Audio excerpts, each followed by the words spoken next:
Sporting Advantage, and today we're talking about increasing some productivity in the workplace through fun, health and fitness. So we're going to have a bit of fun. We're going to look at a variety of ways that we can get people active, get people moving around, having some fun within the workplace, and how that can actually benefit our workplace. So we've got a quote up there: exercise is the bullet worth fighting, whatever your surroundings, whatever the pressures of the day. The more energy we can bring to our working days, the better. Richard Branson, pretty fair sort of comment he's thrown in there for us, and that's true. So looking at your workplace, are all your employees, all your team, are they fit and healthy? Are they motivated to be productive and self-motivated? Are they leaders?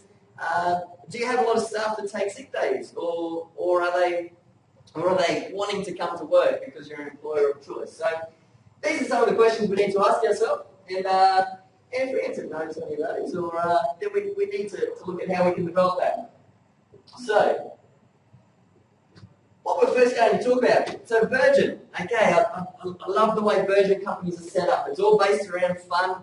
They do things in an enjoyable way. Obviously, Richard Branson, I find, is pretty inspirational the way he does things. Not keen, not to shy away from taking a challenge. Okay, but really puts things together in a way that people enjoy themselves. Okay, they take the work seriously, but not themselves seriously. And I think that's really important within a workplace, that we have some fun and we look at different ways of having fun, which is what we're going to explore through some health and fitness.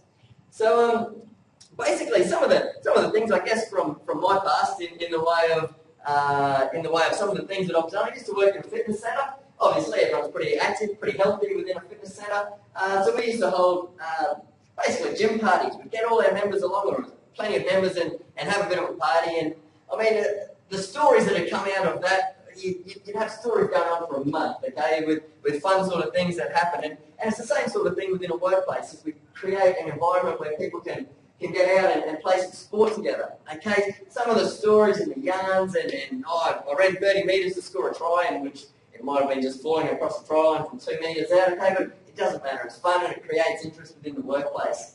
I mean, where I used to work, also we used to play a bit of hallway cricket. Okay, just a bit of fun, a bit of a little plastic cricket bat, and just basically have a bit of a laugh. Okay, break up the work that we're doing. Even things just like spreadsheets. Okay, you might have an acronym. It might be some big long acronym, some big name for a spreadsheet, and it's descriptive of what that spreadsheet is. We used to call them Bambi and Rocky and things like this, that you remember what they were about, and it was just, again, it's a little bit different. It's thinking outside the square of how to make our workplace a little bit more interesting and a little bit more enjoyable. Now, sport. Okay, obviously, Sporting Advantage, I focus a fair bit on sport. So I'd like to use the Queensland State of Origin team as a bit of an example, and using how sport is structured and the lessons that we learn from sport, how they can be related back into our business. Okay, so obviously, State of Origin, Queensland's won the last 5 in a row. Any New South Wales fans out there? No? That's probably a good thing. And I wouldn't admit to it either, even if you were at this point. But basically, Queensland, it's not the fact that we've had better players over the last 5 years, it's the fact that they really get in and they play for each other. The team morale within that team, okay, they want to make that tackle for each other. They want to go that little bit further and really push themselves, because it's in that team environment.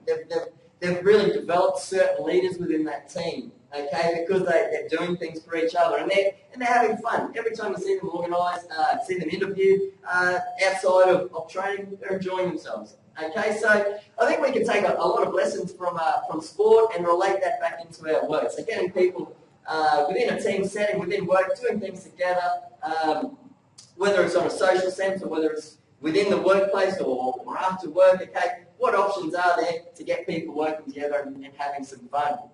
So, Fish, that's something else I want to talk about. Has anyone read the book Fish? No, but it's been brought up twice this weekend. Brought up twice this week. is the third time, so I'm going to go and read it. It is brilliant. We have an institute in our call centres. Yeah, awesome. It's if you haven't read it, it is a must-read book. It is wonderful. Basically, the main principles it's working on, and it's a really easy book to read. It's a light story, but the principles that are coming out of the fish philosophies, okay, okay, is the fact that we can choose our attitude, okay? Whatever we are doing, we can choose our attitude.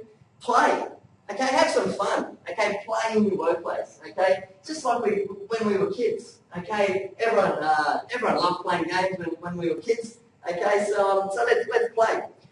Be present. So when you're talking to someone, actually listen to them, okay? Be there when you're actually within your workplace, when you're doing something. Don't try and be listening to someone and reading an email or opening an email. Okay, so be present. Okay, and make their day. And I love that. Make their day. Okay, do something for someone in your workplace. They're going to go, wow, that was pretty good. Okay, and they're going to remember that. Or they'll go home and tell their partner about that. And it really does make their day. So I guess the whole thing that I'm looking at there is the fact that in business we can choose. We always have choices, okay? We can choose how we work, we can choose how we make decisions, we can choose our attitude, okay? So we can choose to have fun with our colleagues, okay? We can choose to incorporate some sport or some team building activities, okay? We can choose every day how we take our attitude into work. And I think that's a wonderful thing. Vicky Wilson, and a few other people have said this throughout the years, but if you always do what you've always done, you'll always get what you've always got. Okay, so if you're sitting in a workplace at the moment and going, yeah, I don't get that excited about going to work on a Monday morning, okay, and we could be a little bit more productive, we could probably get a few more things done, okay, then there's no reason why we have to stay like that, okay, we can choose to make a difference, we can choose to implement, particularly along the lines of some health and fitness programs to really kickstart our business and give our workplace a little bit more energy and get things going. So, how can we really benefit? So from some workplace health and fitness programs, how can we benefit? Okay, so what is in any business? What should be our number one priority? What is our most important asset? Our people, of course, our people. Okay, so we really need to look after the people within our business. Okay, if we're looking after the people who are working for and with us, okay, there's a lot more chance that they're going to go that extra little mile, just like the Queensland State of Origin team.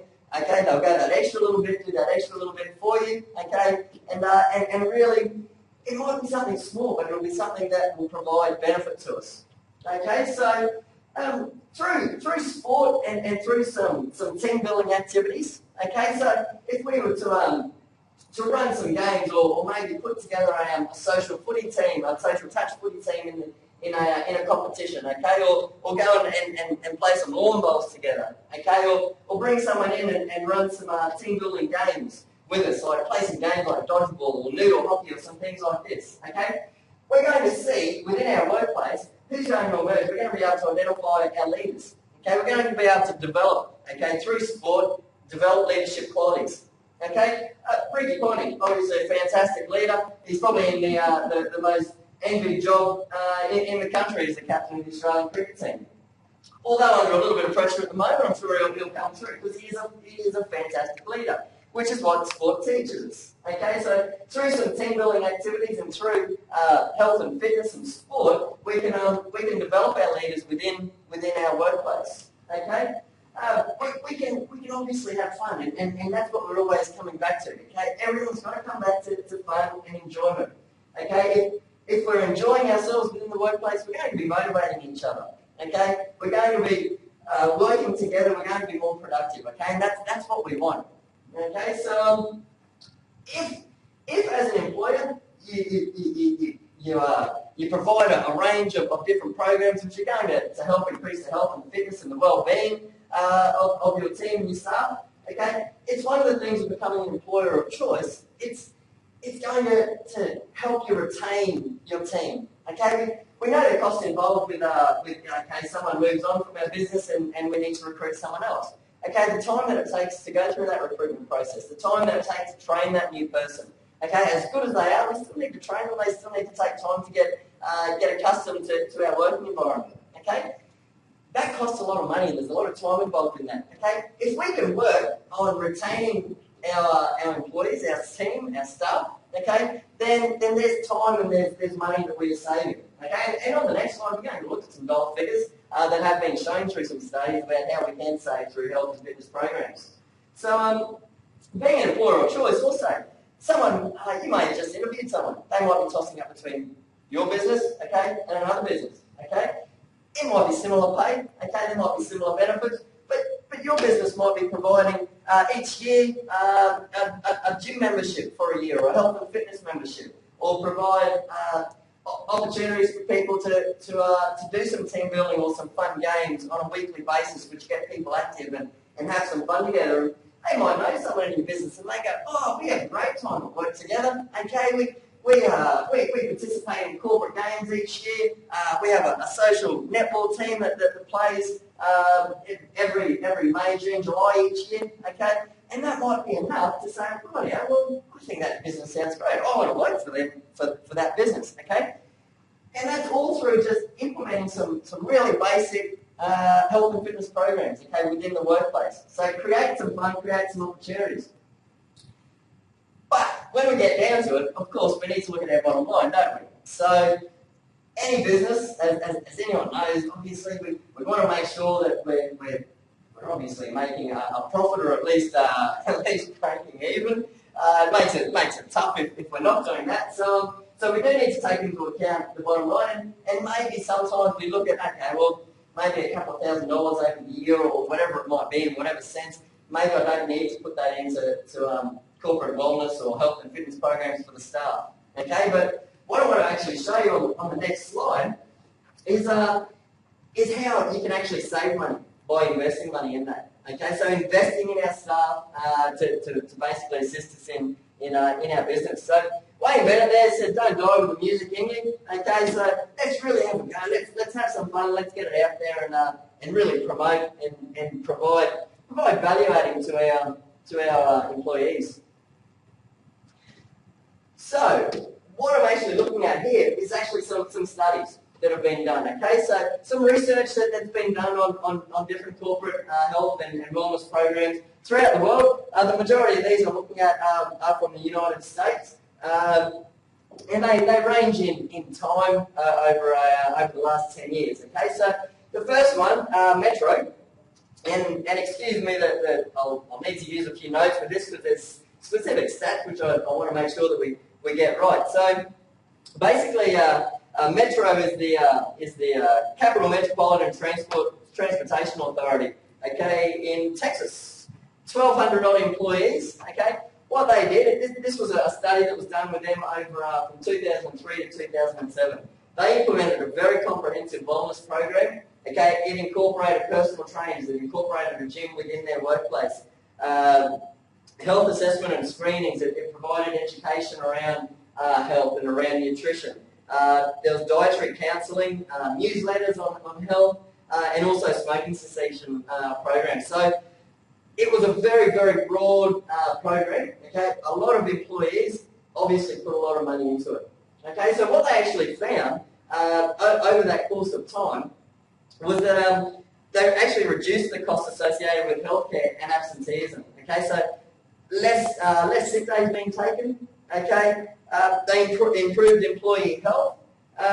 Managerial staff actually reported that morale had increased. Okay, within the business. Okay, they're all positives. Okay, the biggest thing, and if we're looking at the bottom line, is that they had a return of investment of $2.43 to every $1. So basically, for every dollar they spent on this program, they saved $2.43.